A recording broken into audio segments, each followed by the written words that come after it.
नमस्कार दोस्तों, स्वागत है आपका वनडे एग्जाम सेंटर में। दोस्तों, आज के वीडियो में हम लोग बीए सेकेंड सेमेस्टर हिंदी का जो पेपर है कार्यालय हिंदी और कंप्यूटर, उससे संबंधित 40 महत्वपूर्ण बहुविकल्पी प्रश्नों के पहले प्रैक्टिस सेट का अध्ययन करेंगे। आपका यह प्रैक्टिस सेट आपके सिलेबस के पहले और दूसरे यूनिट पर आधारित है। चलिए बिना देर किए प्रश्नों की प्रैक्टिस शुरू करते हैं। आपका पहला प्रश्न है, हिंदी का वह रूप जिसका प्रयोग सरकारी, अर्ध सरकारी और गैर सरकारी कार्यालयों में किया जाता है उसे क्या कहते हैं? यह कार्यालयी हिंदी, बी है राष्ट्रभाषा हिंदी, सी है संपर्क भाषा हिंदी और डी है सामान्य हिंदी। ए ऑप्शन आपका सही हो जाएगा। हिंदी का वह रूप जिसका प्रयोग हम सरकारी, अर्ध सरकारी और गैर सरकारी कार्यालयों में करते हैं उसको कार्यालय हिंदी के नाम से जाना जाता है। दूसरा प्रश्न है, निम्नलिखित में से कौन सी विशेषता कार्यालयी हिंदी की है? आपको बताना है कि इसमें से कौन सी विशेषता कार्यालयी हिंदी की है। ए है वैज्ञानिकता, बी है अनुप्रयुक्तता, सी है भाषिक विशिष्टता और डी है उपर्युक्त सभी। डी ऑप्शन आपका सही हो जाएगा। ऊपर जो तीनों विशेषता है कार्यालय हिंदी की ही विशेषता है, क्योंकि कार्यालय हिंदी जो होती है वैज्ञानिक होती है, उसमें अनुप्रयुक्तता पाया जाता है, यानी सामान्य बोलचाल में उसका प्रयोग नहीं किया जाता है। भाषिक विशिष्टता होती है उसमें, तो डी ऑप्शन आपका दूसरे का सही हो जाएगा। तीसरा प्रश्न है, किसी राज्य के सरकारी क्रियाकलापों के लिए सरकार या संविधान के द्वारा स्वीकृत भाषा को क्या कहते हैं? ए है राजभाषा, बी है राष्ट्रभाषा, सी है संपर्क भाषा और डी है उपर्युक्त में से कोई नहीं।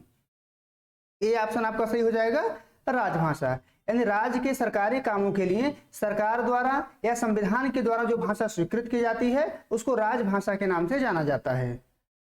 हमारे संविधान में हिंदी को राजभाषा का दर्जा दिया गया है अनुच्छेद 343 के तहत। अगला प्रश्न है, भारतीय संविधान में राजभाषा हेतु निम्नलिखित में से किस शब्द का प्रयोग हुआ है?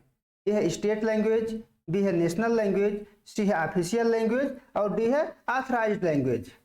आपका सही उत्तर हो जाएगा ऑप्शन सी, यानी ऑफिशियल लैंग्वेज। यानी राजभाषा के लिए भारतीय संविधान में ऑफिशियल लैंग्वेज का प्रयोग किया गया है। आपको बता दें कि पहले स्टेट लैंग्वेज का प्रयोग किया गया था, लेकिन जब संविधान को अंतिम रूप दिया जा रहा था तो स्टेट लैंग्वेज को हटा करके ऑफिशियल लैंग्वेज का चुनाव किया गया था। सी ऑप्शन चौथे का आपका सही हो जाएगा। पांचवा प्रश्न है, निम्नलिखित में से राजभाषा के संबंध में सत्य है। आपको बताना है कि इसमें से कौन सा कथन राजभाषा के संबंध में सत्य है। ए है शासन द्वारा स्वीकृत भाषा, बी है संविधान अथवा विधायिका द्वारा शासकीय कार्य हेतु स्वीकृत भाषा, सी है दोनों और डी है दोनों असत्य हैं। सी ऑप्शन आपका सही हो जाएगा। ऊपर जो दोनों कथन दिए गए हैं दोनों कथन राजभाषा के संदर्भ में सत्य हैं, क्योंकि राजभाषा जो होती है शासन के द्वारा स्वीकृत भाषा होती है, संविधान अथवा विधायिका के द्वारा शासकीय कार्यों हेतु स्वीकृत भाषा होती है। तो पांचवे का सी ऑप्शन आपका सही हो जाएगा। छठा प्रश्न है, संसद में हिंदी प्रयोग किए जाने का प्रावधान किस अनुच्छेद के अंतर्गत है? ए है अनुच्छेद 120, बी है अनुच्छेद 210, सी है अनुच्छेद 343 और डी है अनुच्छेद 220। यहाँ छठे का आपका ए ऑप्शन सही हो जाएगा। संसद में हिंदी का प्रयोग किए जाने के लिए अनुच्छेद 120 में प्रावधान किया गया है। आगे बढ़ते हैं। सातवां प्रश्न है, भारतीय संविधान में हिंदी को निम्नलिखित में से कौन सा स्तर प्रदान किया गया है? ए है राष्ट्रभाषा का, बी है राजभाषा का, सी है मानक भाषा का और डी है संपर्क भाषा का। सातवें का आपका बी ऑप्शन सही हो जाएगा। हिंदी को भारतीय संविधान में राजभाषा का स्तर प्रदान किया गया है और यह स्तर इसको 343वें अनुच्छेद के द्वारा प्रदान किया गया है। आठवां प्रश्न है, राज्य की राजभाषा को मान्यता देने का प्रावधान किस अनुच्छेद के अंतर्गत है? किस अनुच्छेद के अंतर्गत किसी राज्य की राजभाषा को मान्यता प्रदान किया जाता है? ए है अनुच्छेद 345, बी है अनुच्छेद 346, सी है अनुच्छेद 347 और डी है अनुच्छेद 349। यहाँ आठवें का आपका ए ऑप्शन सही हो जाएगा। अनुच्छेद 345 के द्वारा किसी राज्य की राजभाषा को मान्यता प्रदान किया जाता है। नौवां प्रश्न है, राजभाषा अधिनियम का संसद द्वारा अधिनियमन कब हुआ था? यानी कब राजभाषा अधिनियम संसद के द्वारा अधिनियमन हुआ था? ए है 1963 में, बी है 1965 में, सी है 1967 में और डी है 1971 में। नौवें का आपका सही उत्तर हो जाएगा ऑप्शन ए, यानी 1963 में संसद के द्वारा राजभाषा अधिनियम का अधिनियमन किया गया था, जिसके द्वारा अंग्रेजी को और आगे बढ़ाने की सिफारिश की गई थी कि जिस रूप में अंग्रेजी पहले से शासकीय कार्यों में प्रयुक्त होती आ रही थी उसी रूप में 15 वर्ष के बाद भी जारी रहेगी।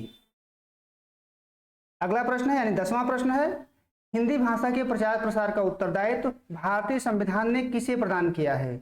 ए है संसद को, बी है न्यायालय को, सी है राज्य को और डी है संघ को। 10वें का डी ऑप्शन आपका सही हो जाएगा, यानी हिंदी भाषा के प्रचार प्रसार का उत्तरदायित्व भारतीय संविधान ने भारतीय संघ को प्रदान किया है। 10वें का डी ऑप्शन आपका सही हो जाएगा। 11 नंबर प्रश्न है, भारतीय संविधान की किस अनुसूची में भाषाओं की सूची प्रदान की गई है? ए है 7वीं अनुसूची में, बी है 8वीं अनुसूची में, सी है 10वीं अनुसूची में और डी है 12वीं अनुसूची में। यहाँ आपका बी ऑप्शन सही हो जाएगा। संविधान के 8वीं अनुसूची में भाषाओं की सूची प्रदान की गई है और इसमें कुल 22 भाषाएं शामिल की गई हैं। 12 नंबर प्रश्न है, उच्चतम न्यायालय तथा उच्च न्यायालय की भाषा के संबंध में भारतीय संविधान के किस अनुच्छेद में प्रावधान किया गया है? ए है अनुच्छेद 348, बी है अनुच्छेद 349, सी है अनुच्छेद 350 और डी है अनुच्छेद 351। 12 का ए ऑप्शन आपका सही हो जाएगा। न्यायालयों के लिए जो भाषा का प्रावधान किया गया है वो अनुच्छेद 348 के द्वारा किया गया है और इसमें इस बात की सिफारिश की गई है कि जब तक संसद के द्वारा अन्यथा व्यवस्था नहीं की जाएगी तब तक अंग्रेजी जो है भारतीय न्यायालयों की भाषा बनी रहेगी। आगे बढ़ते हैं। 13 नंबर प्रश्न है, निम्नलिखित में से कौन सा कथन असत्य है? आपको बताना है कि इसमें कौन सा कथन असत्य है। ए है कार्यालय हिंदी तथा सामान्य हिंदी का व्याकरण समान होता है। सी है सामान्य हिंदी का मौखिक रूप व्याकरण सम्मत नहीं होता है। सी है सामान्य हिंदी का लिखित रूप व्याकरण सम्मत होता है और डी है इनमें से कोई नहीं। डी ऑप्शन आपका सही हो जाएगा, इनमें से कोई नहीं, यानी कोई कथन जो है असत्य नहीं है। ऊपर जो तीनों कथन दिया गया है तीनों कथन सत्य है। आगे बढ़ते हैं। 14 नंबर प्रश्न है, राजभाषा की संसदीय समिति में कितने सदस्यों का प्रावधान किया गया है? ए है 15 सदस्य, बी है 20 सदस्य, सी है 25 सदस्य और डी है 30 सदस्य। 14 का डी ऑप्शन आपका सही हो जाएगा। राजभाषा की जो संसदीय समिति है इसमें कुल 30 सदस्यों का प्रावधान किया गया है, तो 14 का डी ऑप्शन आपका सही हो जाएगा। 15 नंबर प्रश्न है, कार्यालय हिंदी के विषय में सत्य है। आपको बताना है कि इसमें से कौन सा कथन कार्यालय हिंदी के विषय में सत्य है। ए है पारिभाषिक शब्दावली का अधिक प्रयोग, बी है कर्मवाच्य का अधिक प्रयोग, सी है शासन की कार्यप्रणाली का प्रयोग और डी है उपर्युक्त सभी। डी ऑप्शन आपका सही हो जाएगा। कार्यालय हिंदी के विषय में ऊपर के तीनों कथन सही हैं, यानी पारिभाषिक शब्दावली का उसमें प्रयोग किया जाता है, कर्मवाच्य का अधिक प्रयोग किया जाता है और शासन की कार्यप्रणाली का उसमें प्रयोग किया जाता है, तो 15 का डी ऑप्शन आपका सही हो जाएगा। आगे बढ़ते हैं। 16 नंबर प्रश्न है, संसद द्वारा राजभाषा संकल्प कब पारित किया गया? ए है 1963 में, बी है 1968 में, सी है 1973 में और डी है इनमें से कोई नहीं। 16 का आपका बी ऑप्शन सही हो जाएगा। संसद के द्वारा राजभाषा संकल्प 1968 में पारित किया गया था, तो 16 का बी ऑप्शन आपका सही हो जाएगा। 17 नंबर प्रश्न है, निम्नलिखित में सही सुमेलित है। आपको बताना है कि इसमें से कौन सा ऑप्शन सही सुमेलित है। ए है राजभाषा अधिनियम 1963, बी है राजभाषा नियम 1976, सी है राजभाषा संकल्प 1968 और डी है उपर्युक्त सभी। डी ऑप्शन आपका सही हो जाएगा। ऊपर के जो तीनों हैं तीनों सुमेलित हैं, क्योंकि राजभाषा अधिनियम 1963 में आई थी, राजभाषा नियम 1976 में आया था और राजभाषा संकल्प 1968 में पारित किया गया था, तो 17 का डी ऑप्शन आपका सही हो जाएगा। 18 नंबर प्रश्न है, प्रयोजन मूलक हिंदी के लिए अंग्रेजी का कौन सा शब्द प्रयुक्त होता है? ए है फंक्शनल हिंदी, बी है फंडामेंटल हिंदी, सी है प्रैक्टिकल हिंदी और डी है ऑफिशियल हिंदी। यहाँ आपका सही उत्तर हो जाएगा ऑप्शन है यानी फंक्शनल हिंदी, यानी प्रयोजन मूलक हिंदी के लिए अंग्रेजी के फंक्शनल हिंदी शब्द का प्रयोग किया जाता है। आगे बढ़ते हैं। 19 नंबर प्रश्न है, भारतीय न्यायालयों में आज भी कामकाज की भाषा कौन मानी जाती है? यानी कौन सी भाषा भारतीय न्यायालयों में आज भी कामकाज की भाषा मानी जाती है? ए है हिंदी, बी है अंग्रेजी, सी है उर्दू और डी है फारसी। बी ऑप्शन यहाँ पर आपका सही हो जाएगा। भारतीय न्यायालयों में आज भी कामकाज की जो भाषा है वह अंग्रेजी मानी जाती है, तो 19 का बी ऑप्शन सही हो जाएगा। 20वां प्रश्न है, हिंदी के प्रचार प्रसार की व्यवस्था संविधान के किस अनुच्छेद में की गई है? आपको बताना है कि हिंदी की जो प्रचार प्रसार की व्यवस्था है वो भारतीय संविधान के किस अनुच्छेद के द्वारा की गई है। ए है अनुच्छेद 350 के द्वारा, बी है अनुच्छेद 351 के द्वारा, सी है अनुच्छेद 352 के द्वारा और डी है अनुच्छेद 353 के द्वारा। 20वें का बी ऑप्शन सही हो जाएगा। अनुच्छेद 351 के द्वारा हिंदी के प्रचार प्रसार की व्यवस्था संविधान में की गई है। 21 नंबर प्रश्न है, ऐसा शब्द जिसका प्रयोग समाज में सामान्य व्यवहार विषयक बातों की अभिव्यक्ति के लिए होता है उसे क्या कहते हैं? यह सामान्य शब्द, बी है पारिभाषिक शब्द, सी है अर्ध पारिभाषिक शब्द और डी है उपर्युक्त में से कोई नहीं। 21 का ए ऑप्शन आपका सही हो जाएगा, यानी ऐसा शब्द जो हम दैनिक दिनचर्या में प्रयोग करते हैं, रोजाना की गतिविधियों में प्रयोग करते हैं, उन शब्दों को सामान्य शब्द के नाम से जाना जाता है। 22 नंबर प्रश्न है, जो शब्द पारिभाषिक अर्थ में भी प्रयुक्त होते हैं और सामान्य अर्थ में भी प्रयुक्त होते हैं उसे क्या कहते हैं? ए है देशज शब्द, बी है विदेशी शब्द, सी है तत्सम शब्द और डी है अर्ध पारिभाषिक शब्द।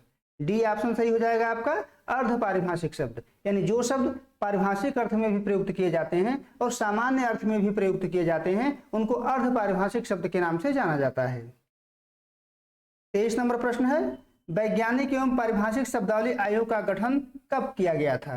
ए है 1961 में, बी है 1962 में, सी है 1963 में और डी है 1964 में।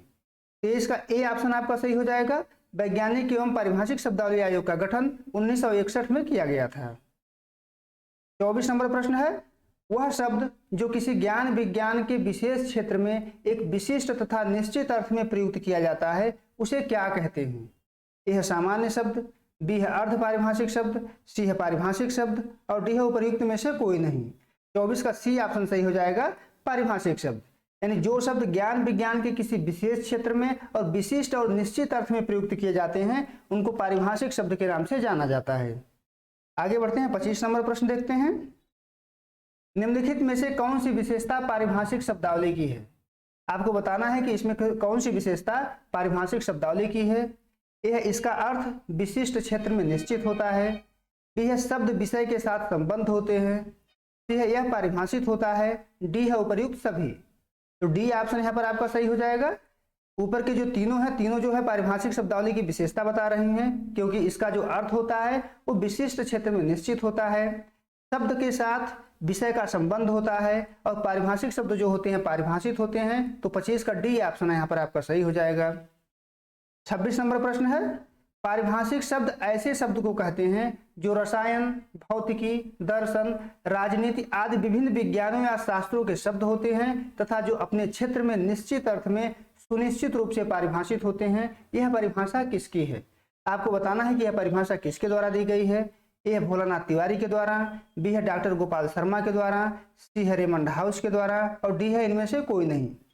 ये ऑप्शन आपका सही हो जाएगा। ऊपर जो परिभाषा दिया गया है ये डॉक्टर भोलानाथ तिवारी के द्वारा दिया गया है। 27 नंबर प्रश्न है, निम्नलिखित में से कौन पारिभाषिक शब्दावली निर्माण का संप्रदाय है? ए है पुनरुत्थानवादी, बी है प्रयोगवादी, सी है समन्वयवादी और डी है उपर्युक्त सभी। डी ऑप्शन आपका सही हो जाएगा। ऊपर जो तीनों ऑप्शन हैं, तीनों के तीनों ऑप्शन पारिभाषिक शब्दावली निर्माण के संप्रदाय हैं। तो 27 का डी ऑप्शन आपका सही हो जाएगा। 28 नंबर प्रश्न है, निम्नलिखित में से कौन सी विशेषता पारिभाषिक शब्दों की है? आपको बताना है कि इसमें से कौन सी विशेषता पारिभाषिक शब्दों की है। ए है उसका कृत्रिम निर्माण किया जाता है, बी है यह असामान्य होते हैं, सी है पारिभाषिक शब्द की सीमा निश्चित होती है, डी है उपर्युक्त सभी। डी ऑप्शन आपका सही हो जाएगा। ऊपर के जो तीनों ऑप्शन हैं ये पारिभाषिक शब्दों की विशेषता बता रहे हैं, क्योंकि पारिभाषिक शब्दों का निर्माण कृत्रिम ढंग से किया जाता है। यह असामान्य होते हैं क्योंकि सामान्य दिनचर्या में, सामान्य व्यवहार में इसको प्रयोग में नहीं लाया जाता है। पारिभाषिक शब्द की जो सीमा होती है वो निश्चित होती है, ये कई अर्थ प्रदान नहीं करते हैं, उनकी सीमाओं को बांध दिया जाता है। तो 28 का डी ऑप्शन यहाँ पर आपका सही हो जाएगा। 29 नंबर प्रश्न है, इतिहास के आधार पर पारिभाषिक शब्दों का भेद है। ए है तत्सम, बी है तत्भव, सी है देशज और डी है उपर्युक्त सभी। डी ऑप्शन यहाँ पर आपका सही हो जाएगा। इतिहास के आधार पर पारिभाषिक शब्दों के तीनों भेद हैं, तत्सम, तत्भव, देशज, इसके अलावा विदेशज भी होता है। डी ऑप्शन आपका यहाँ पर सही हो जाएगा। 30वां प्रश्न है, हिंदी में पारिभाषिक शब्दावली का निर्माण किया जाता है। ए है उपसर्ग द्वारा, बी है प्रत्यय द्वारा, सी है समास द्वारा और डी है उपर्युक्त सभी द्वारा। तो डी ऑप्शन आपका सही हो जाएगा। हिंदी में पारिभाषिक शब्दावली का निर्माण तीनों विधियों के द्वारा किया जाता है, उपसर्ग विधि द्वारा, प्रत्यय विधि द्वारा और समास विधि के द्वारा। 31 नंबर प्रश्न है, जिन शब्दों की सीमा बांध दी जाती है वह पारिभाषिक शब्द हो जाते हैं और जिनकी सीमा नहीं बांधी जाती वे साधारण शब्द होते हैं। यह परिभाषा किसकी है? किसके द्वारा यह परिभाषा दिया गया है? ए है डॉक्टर भोलानाथ तिवारी के द्वारा, बी है डॉक्टर रघुवीर के द्वारा, सी है डॉक्टर सूरजभान सिंह के द्वारा और डी है उपर्युक्त में से कोई नहीं। बी ऑप्शन आपका सही हो जाएगा। यह जो परिभाषा दिया गया है ये डॉक्टर रघुवीर के द्वारा दिया गया है। 32 नंबर प्रश्न है, किसके द्वारा पारिभाषिक शब्दावली के सिद्धांतों का निर्माण किया गया है? यह वैज्ञानिक एवं तकनीकी शब्दावली आयोग के द्वारा, बी है विश्वविद्यालय अनुदान आयोग के द्वारा, सी है अखिल भारतीय तकनीकी शिक्षा परिषद के द्वारा और डी है उपर्युक्त सभी के द्वारा। तो ए ऑप्शन सही हो जाएगा। पारिभाषिक शब्दावली निर्माण के सिद्धांतों का निर्माण वैज्ञानिक एवं तकनीकी शब्दावली आयोग के द्वारा किया गया है और इसकी जो स्थापना हुई थी वह 1961 ईस्वी में हुई थी। 33 नंबर प्रश्न है, किस संप्रदाय का मानना है कि हिंदी की पारिभाषिक शब्दावली के लिए अंग्रेजी तथा अंतर्राष्ट्रीय शब्दावली को यथास्थिति अपना लेना चाहिए? ए है पुनरुत्थानवादी संप्रदाय, बी है आदानवादी संप्रदाय, सी है समन्वयवादी संप्रदाय और डी है प्रयोगवादी संप्रदाय। तो यहाँ आपका सही उत्तर हो जाएगा ऑप्शन बी यानी आदानवादी संप्रदाय। आदानवादी संप्रदाय को अंतर्राष्ट्रीयतावादी संप्रदाय भी कहा जाता है और इसका मानना है कि अंग्रेजी और अंतर्राष्ट्रीय शब्दावली को हिंदी की पारिभाषिक शब्दावली के लिए उसी रूप में अपना लेना चाहिए। 34 नंबर प्रश्न है, निम्नलिखित में से कौन उपसर्ग पद्धति से निर्मित शब्द है? ए है अनुशासन, बी है भौतिकी, सी है क्षेत्रीय और डी है घोषणा पत्र। ए ऑप्शन आपका सही हो जाएगा। अनुशासन जो है उपसर्ग पद्धति के द्वारा निर्मित शब्द है। इसमें शासन में अनु उपसर्ग जुड़ने से अनुशासन बना हुआ है, तो ए ऑप्शन आपका सही हो जाएगा। 35 नंबर प्रश्न है, एडहाक का अर्थ क्या होता है? ए है समर्थ, बी है तदर्थ, सी है अर्थ और डी है लिप्यर्थ। तो बी ऑप्शन आपका सही हो जाएगा। एडहाक का जो अर्थ होता है उसको तदर्थ के नाम से जाना जाता है। 36 नंबर प्रश्न है, ट्रस्टी का हिंदी रूपांतर क्या होता है? ट्रस्टी का हिंदी रूपांतर होता है सन्यासी, बी प्रवासी, सी न्यासी और डी है विन्यासी। यहाँ आपका जो सही उत्तर हो जाएगा वह हो जाएगा ऑप्शन सी यानी न्यासी। ट्रस्टी को हिंदी में न्यासी के नाम से जाना जाता है। 37 नंबर प्रश्न है, पारिभाषिक शब्दावली वह कच्चा माल है जिससे कुछ भी बनाया जा सकता है, यह कथन किसका है? आपको बताना है कि यह कथन किसके द्वारा कहा गया है। ए है डॉक्टर भोलानाथ तिवारी, बी है पृथ्वीनाथ पांडे, सी है देवेंद्र नाथ शर्मा और डी है देवकी नंदन ठाकुर। सी ऑप्शन आपका सही हो जाएगा। यह जो कथन है देवेंद्र नाथ शर्मा के द्वारा कहा गया है। 38 नंबर प्रश्न है, वैज्ञानिक एवं तकनीकी शब्दावली आयोग के प्रथम अध्यक्ष कौन थे? ए है डॉक्टर राधाकृष्णन, बी है डॉक्टर देवेंद्र शर्मा, सी है डॉक्टर DS कोठारी और डी है उपर्युक्त में से कोई नहीं। तो सी ऑप्शन यहाँ पर आपका सही हो जाएगा। वैज्ञानिक एवं तकनीकी शब्दावली आयोग के जो पहले अध्यक्ष थे उनका नाम था डॉक्टर DS कोठारी। 38 का सी ऑप्शन आपका सही हो जाएगा। 39 नंबर प्रश्न है, डिफामेशन को हिंदी में क्या कहते हैं? ए है मानहानि, बी है प्रतिवादी, सी है कमी और डी है घाटा। ए ऑप्शन आपका सही हो जाएगा। डिफामेशन को हिंदी में मानहानि के नाम से जाना जाता है। 40 नंबर प्रश्न है, किस संप्रदाय का मानना है कि पारिभाषिक शब्दावली का निर्माण संस्कृत से किया जाना चाहिए? ए है पुनरुत्थानवादी, बी है आदानवादी, सी है समन्वयवादी और डी है प्रयोगवादी।